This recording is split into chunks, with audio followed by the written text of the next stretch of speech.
Elder Selvar sat in the great chamber of Telivar Prime, the seat of the Zelither Council, surrounded by the timeless serenity of his kind. The walls shimmered with bioorganic light, alive with patterns that pulsed in time with the thoughts of those gathered. These meetings were rare.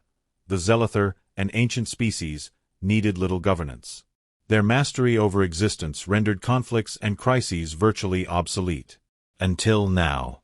The air hummed with unease. Selvar's voice, rich with centuries of wisdom, broke the silence. They call themselves humans. A fleeting species, yet their shadow grows long. There were murmurs among the counselors. The youngest among them, Lyervian, leaned forward, his curiosity unchecked. They emerged from the fringes of the galaxy, yes? A planet called Earth. Correct, Selvar replied, his golden eyes narrowing. Their world is unremarkable, a fragile orb of water and stone. Yet its denizens. They are unlike any we have known.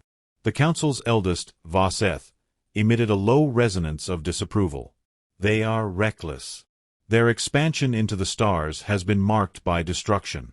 Entire ecosystems ravaged, conflicts ignited with younger species. They lack the temperance of the enlightened.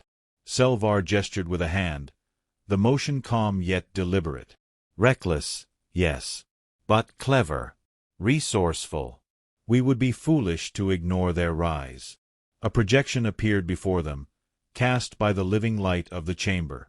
It displayed Earth's recent history, industrial revolutions, global wars, the frantic leap into space.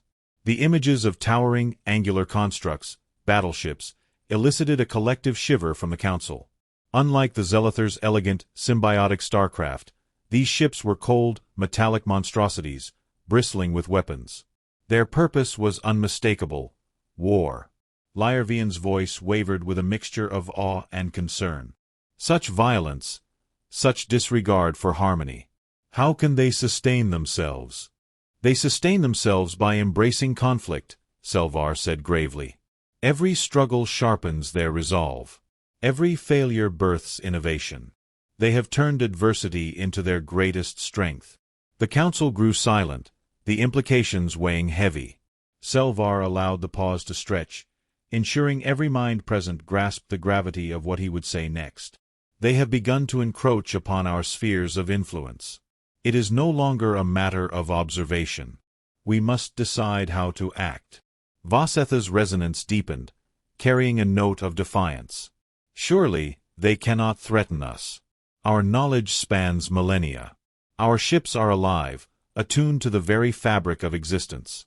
What could their crude machines hope to achieve? Selvar's gaze remained steady. Do not mistake longevity for invulnerability. We are old, yes, and wise. But they are young and hungry. They learn faster than we anticipate, adapt in ways we cannot predict. Dismissing them would be our first and greatest error. The chamber dimmed momentarily, a reflection of the Council's collective unease. After a moment, Lyervian spoke, his voice tentative but earnest. What do you propose, Elder? We must engage with them directly, Selvar replied. A delegation will be sent to meet with their leaders. We will seek to understand their intentions and perhaps temper their aggression. The murmurs returned, louder this time. The thought of exposing themselves to the chaos of humanity was unsettling. Yet the alternatives were unspoken but clear. Ignorance could lead to conflict, and conflict with humanity might be far costlier than anticipated. Months later, the Zelither delegation approached the Sol system.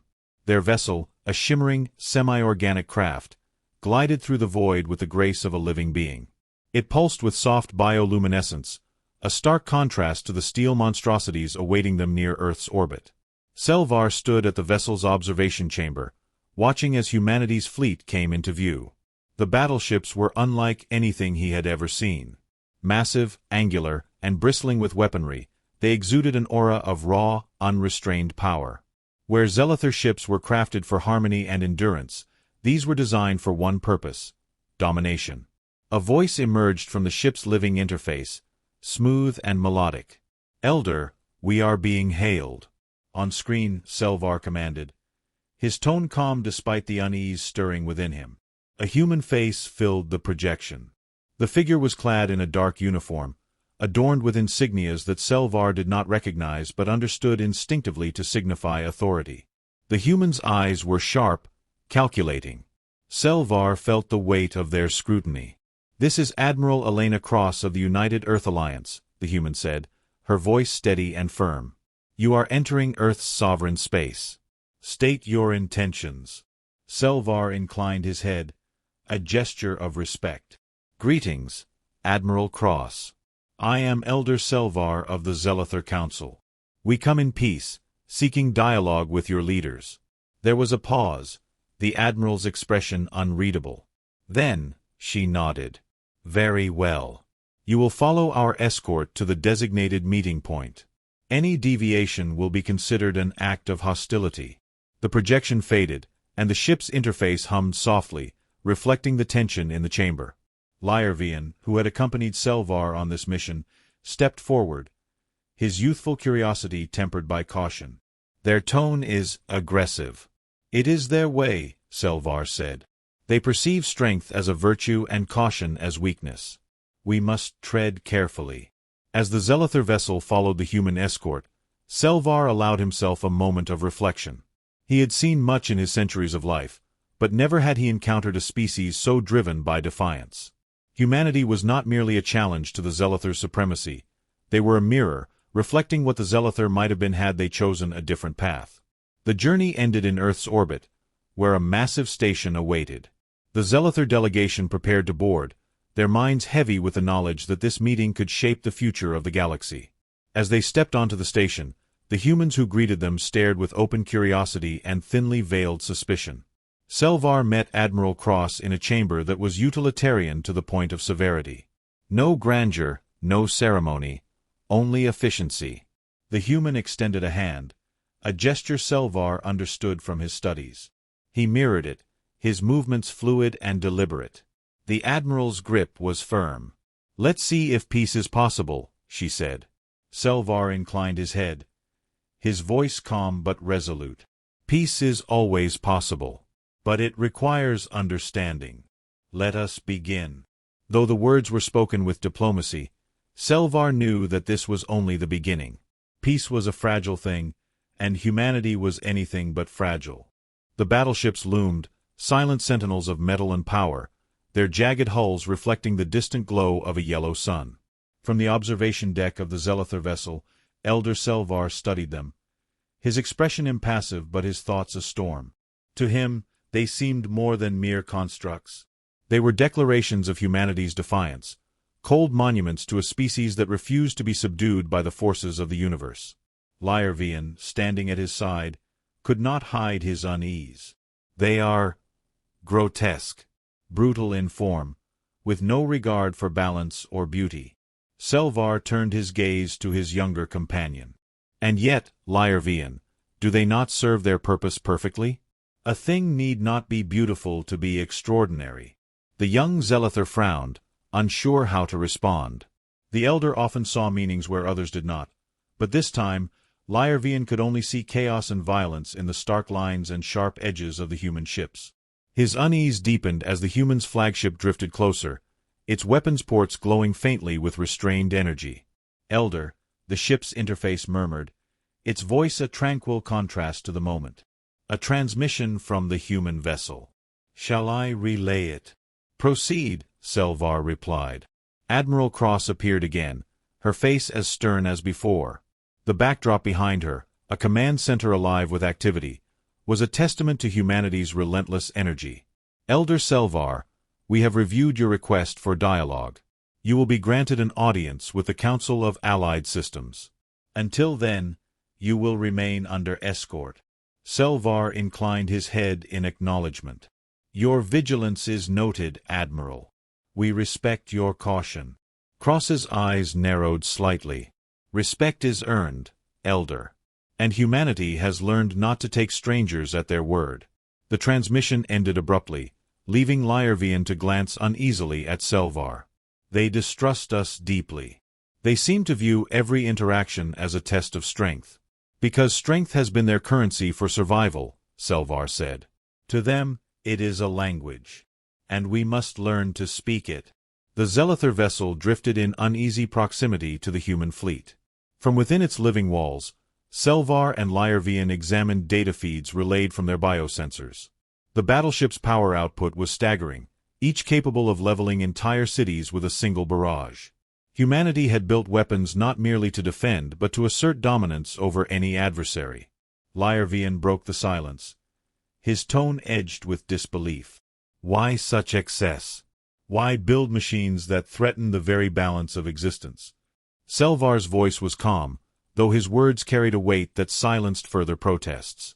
Because they are a young species, still learning the universe's cruelties. They do not see harmony as strength. To them, survival lies in overpowering whatever seeks to destroy them. A soft ripple of light passed through the chamber, signaling an incoming event. The ship's interface spoke. A human craft is approaching. Its movements suggest an escort pattern. Moments later, the escort craft hailed them, a curt warning accompanying its approach. Remain in your assigned position. Any deviation will be interpreted as hostile intent. Selvar acknowledged the message, his expression unreadable. Beside him, Lyervian shifted uneasily. Their paranoia borders on hostility. Perhaps, Selvar said. But consider the implications of a species that assumes the worst and prepares accordingly. They do not wait for threats to strike. They build their defenses as though destruction is inevitable. The thought lingered as their ship maintained its position, the escort circling them like a predator watching its prey. Hours passed in silence, the humans neither offering further communication nor relaxing their vigilance. Finally, the moment of tension snapped when a faint ripple of energy washed over the Zelither ship. Elder, the interface announced, an unauthorized scan from the human craft. Lyervian's indignation flared. They violate our trust. Shall we respond? No, Selvar said, raising a hand to still him. This is their way. They measure strength, test boundaries. Let them. Yet the humans pushed further. Another scan, more intrusive this time, flickered across their systems. The Zelither vessel responded reflexively, emitting a bioelectric pulse that disabled the scanning array on the human craft. The retaliation was not intended as aggression but as instinct, a living organism protecting itself. Moments later, alarms blared. Human battleships powered up their weapons, their targeting systems locking onto the Zelither vessel. Selvar felt the shift in atmosphere, the simmering heat of conflict igniting in the cold void of space. Admiral Cross's voice thundered through the comms. Elder Selvar, your ship has initiated hostilities. Explain this action immediately. Selvar's reply was measured, his tone unwavering. Admiral, your vessel's unauthorized scans triggered an automated response. No harm was intended. Intent is irrelevant, Cross snapped. Your actions jeopardize the safety of this fleet. Selvar's golden eyes gleamed as he answered. Then perhaps we must question why your fleet felt compelled to provoke a response. The silence that followed was palpable. It was not an apology, but it was enough to diffuse the tension. The humans powered down their weapons, though their posture remained aggressive. Selvar knew this was far from over. Hours later, as the Zelither vessel floated in the uneasy quiet of the human fleet, Lyervian approached Selvar, his expression troubled. Elder, they see us as adversaries. How can dialogue succeed when their first instinct is conflict? Selvar turned, his gaze steady. Because conflict is not their end, Lyervian. It is their means. They test boundaries to define relationships. This is their way of ensuring survival. And if they decide we are a threat, then we must show them another path. One that does not rely on weapons but on understanding. The chamber pulsed faintly with light, a subtle reassurance from the living ship. Selvar stood in its glow, his mind sharp and unwavering. Humanity was unlike any species the Zelither had encountered. They were fire, volatile, consuming, and dangerous. Yet fire could illuminate as much as it could destroy. As the ship's interface hummed with new activity, Selvar prepared for what was to come. The humans had tested their strength, and now it was time to test something far more elusive, their capacity for trust. Elder Selvar stood in the heart of the Zelither vessel's chamber, his gaze fixed on the holographic projections that now dominated the room. The images displayed were unlike anything he had seen in his centuries of existence. Massive, angular constructs of pure light and metal swept across the stars, devouring everything in their path. Planets were reduced to barren husks, their life forces extinguished in moments. The Vrythax had awakened. Lyervian stared at the projections, his youthful composure shattered. "Elder, what are they?"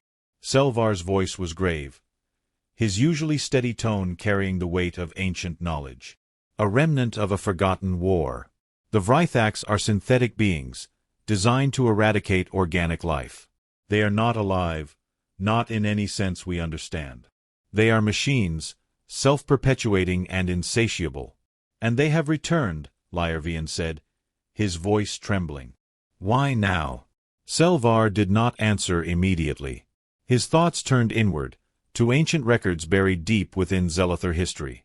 The Vrythax had been defeated long ago by a coalition of elder races, including his own. But it had not been a victory of destruction, merely containment.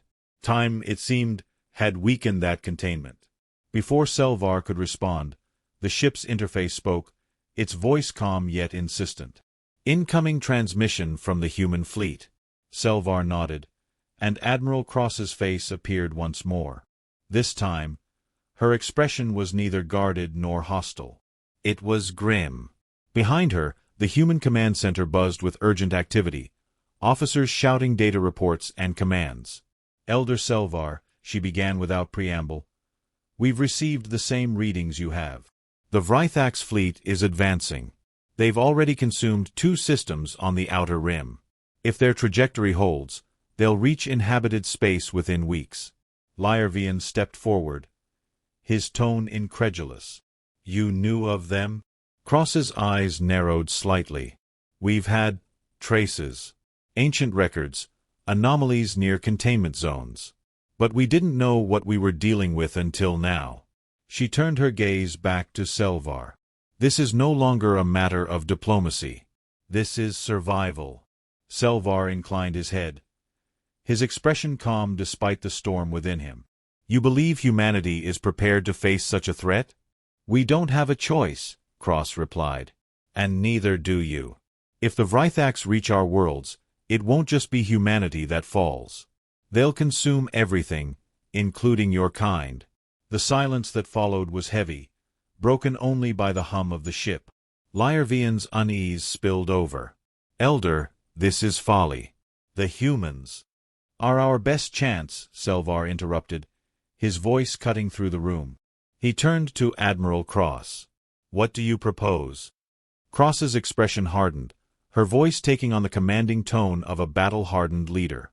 "An alliance. Your ships are more advanced, more adaptable. Our fleet is designed for war. Together, we can stand a chance of stopping the Vrythax before they reach the core systems." Selvar considered her words, the gravity of the situation settling over him like a weight.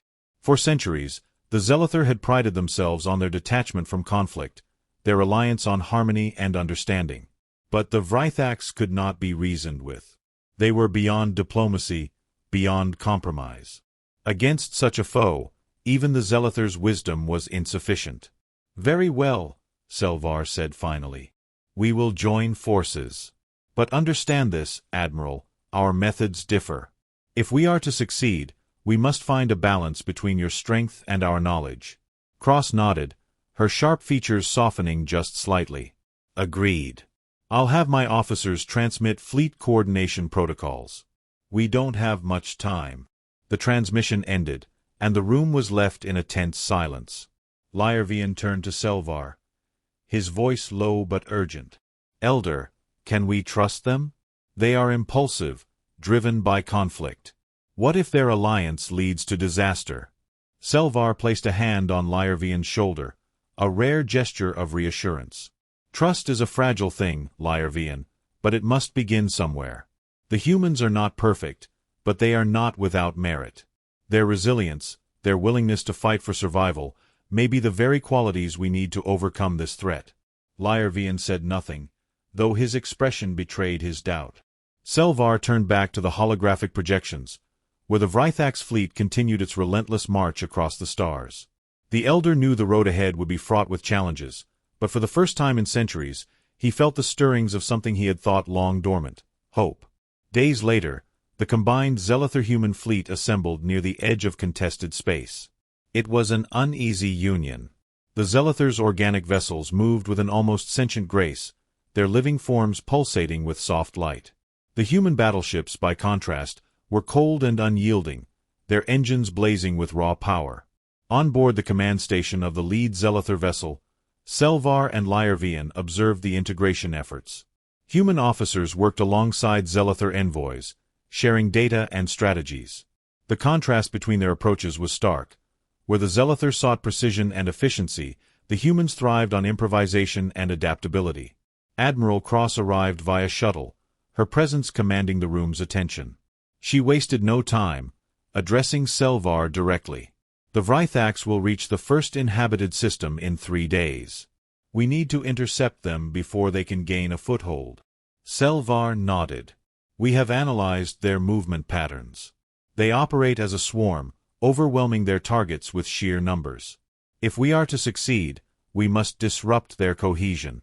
And hit them hard, Cross added. Your ships can create openings. Ours can exploit them. It was a strategy born of necessity, one that neither side fully trusted but both understood was their best chance. As the meeting concluded, Cross lingered, her sharp eyes studying Selvar. You don't entirely trust us, she said, her tone matter-of-fact. Selvar regarded her calmly. Trust is earned, Admiral. But I have faith in your intentions. Cross allowed a faint smile, a rare gesture from her. Then let's make sure that faith isn't misplaced. As the fleet prepared for battle, Selvar stood alone in the observation chamber, watching the stars. The weight of his decision pressed upon him. He had always believed that the Zelither's role in the galaxy was one of guidance, not intervention. Yet now, he found himself leading his people into a war they had not chosen. The door behind him slid open, and Lyervian entered. He hesitated before speaking. Elder, do you believe this alliance can succeed? Selvar turned, his gaze steady. Success is not guaranteed, Lyervian. But the alternative is certain failure. The Vrythaks leave no room for hesitation. Lyervian nodded, though his uncertainty remained. Together, they watched as the fleet began its final preparations, human and Zelither ships moving as one. For better or worse, the battle ahead would define the future of both their species. And as the stars outside the chamber shimmered with the promise of both destruction and salvation, Selvar allowed himself a single fleeting thought. Perhaps, in the crucible of war, something greater could be forged.